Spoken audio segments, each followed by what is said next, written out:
Everyone, how's everyone doing today? I just wanted to jump up here today and just talk about some things that I think that will help some businesses out there. Um, and it's a couple different topics, but the first topic that I want to talk about is pricing.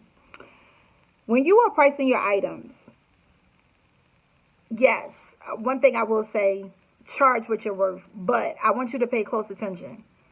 You want to price your items that it is comfortable enough for people to come back. You know what I mean? You can have 1,001 items and they can be flawless. But if the price is too high, people gonna walk. They're not gonna purchase. That's one thing I wanted to discuss. And how you do that, you look around, you look at other people's prices. You also look at the work that you put in. You also look at your materials and different stuff like that. You look at everything.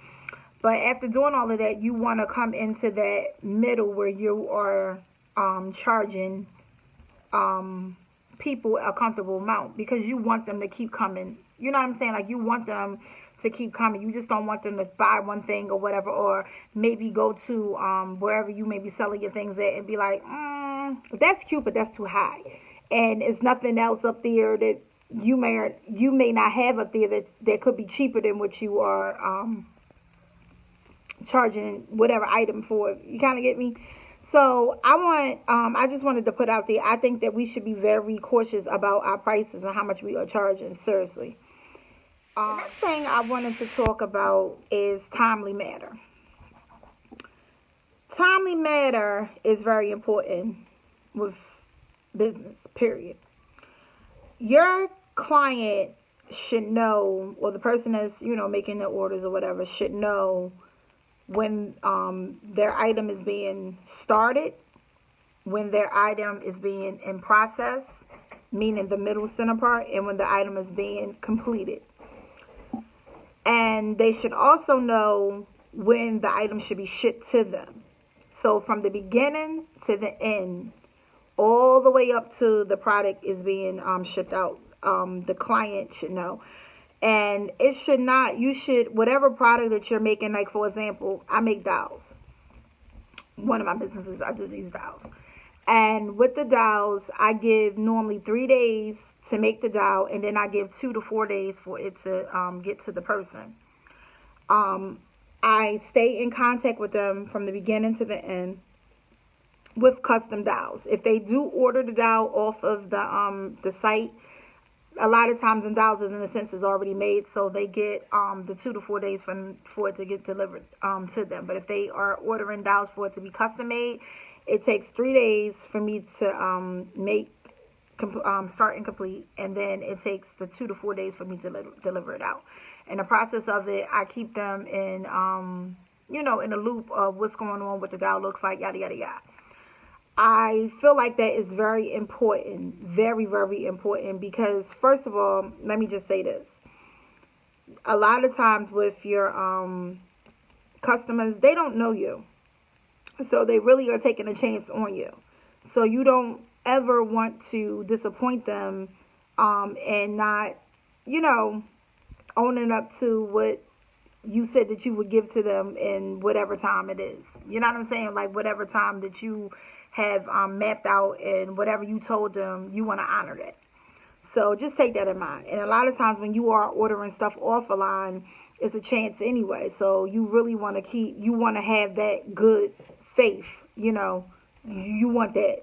So like I said, they should know when you start, as the process is going, when it ends, and when it should be shipped to them. I'm telling you, it will help your business 1,000%.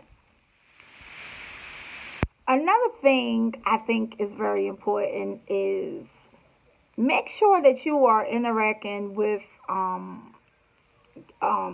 customers, future customers. Like for example, when you go out, you should carry your business cards with you. You should have some type of T-shirt on with your logo, something where honestly, go up to people, talk to people. I mean, just start a conversation. It could be, oh, your hair is nice. Oh, I love that dress. Oh, yeah, this is nice. Whatever the case is. you should go up to them and, you can start the conversation off by a compliment. And then the compliment can go into what you do. And, you can pass them your business card and things like that or whatever. And the reason is for that is to get what you're doing out, because you could be doing, I can't get the words right. I'm sorry, I'm getting tongue tied. You could be doing an excellent job at your product, but if nobody knows about it, it won't sell it to sit on the shelf. So you want to let people know about it. Social media is good, but also word of mouth is good. So you want to do both of them. You want to get up on social media. You want to talk to the people through your Instagram, through Facebook, YouTube, different things like that. You want to promote it. You know what I mean? You want to get it out there, but you also want to go up to people and talk to people too. Because I'm telling you, word of mouth goes a long way. It's like he said, she said. Someone says something, and then it gets to the next person, the next person, the next person. Word of mouth is always the key. Last but not least, I wanted to talk, and this could be for everybody, but was kind of specific to people that make products that's one of a kind. I wanted to touch base with that because I do understand the concept, but I just wanted to touch base with that because I feel like it depends on where you want your business to go in the future. I feel like one of a kind is kind of hard when you want to get in the stores. And the reason why is because a lot of times when you get up to that, some of the store levels and, when you're in multiple stores and whatever at one time, a lot of times you will have to meet manufacturers and things like that. And you will be given these ideas or these plans or whatever to the manufacturer for them to give you whatever number they require or whatever for you to get, what you need. And one of a kind is not going to work when you have to go to these manufacturers. So I just wanted to touch base with that because it's like this. When you go to the store and you pick up a hat, just say a hat, and say you really like this hat, and maybe you're going to pick up 1, 2, 3, 4, 5, whatever, because you don't know if you go back, they may be sold out. And then sometimes people will make stuff, and when they sell out with that, they may discontinue it, and then they go on to the next. So some people will buy multiple ones or whatever of that certain item or whatever. So my point is, if you make one of a kind of that, how could you do that? You know what I'm saying? Like, how could that person buy several different ones or whatever when there's only one of a kind? It's only that one. So I think that is something you really should look at. I think that's something that you really should pay attention and look at and see if you do want to continue on going that way or if you do want to change it.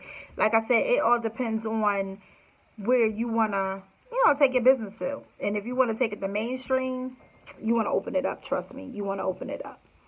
So it's just something to look at. I hope all the tips that I gave will help your business or your future business.